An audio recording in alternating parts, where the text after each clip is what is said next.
Hi అండి. రాత్రి మిగిలిపోయిన అన్నాన్ని ఏం చేద్దామని ఆలోచిస్తున్నారా? అయితే వచ్చేయండి.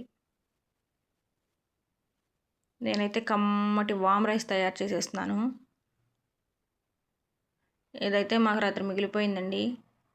నేను ఉదయాన్నే దీన్ని వామ్ రైస్‌గా ప్రిపేర్ చేసేసాను.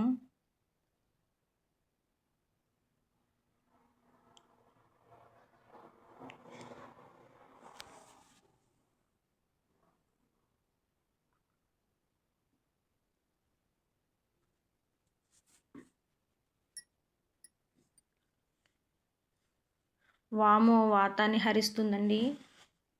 వాము తినటం వల్ల మనకి చాలా బెనిఫిట్స్ ఉంటాయి. విడిగా తినాలంటే ఇష్టపడరు కదా! ఇలా వామ్ రైస్‌లో అయితే అప్పుడప్పుడు చేసుకుంటుంటే చాలా బావుంటుంది. కడుపుకు కాస్త మంచి ఆహారాన్ని ఇచ్చినట్లు అవుతుంది. ఆరోగ్యాన్ని కూడా ఇచ్చినట్టే ఉంటుందండి కడుపుకి. కాబట్టి నేనైతే ఇలా చేశాను. వాము తాలింపు లాస్ట్‌లో ఏసాను కదా!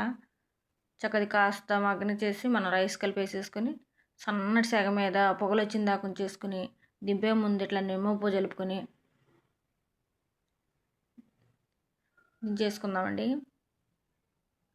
చూస్తున్నారుగా ఎంత కలర్ఫుల్‌గా చక్కగా బావుందో. మీరు కూడా వామన్నాన్ని ట్రై చేయండి. ఎలా ఉందో కామెంట్ చేయండి.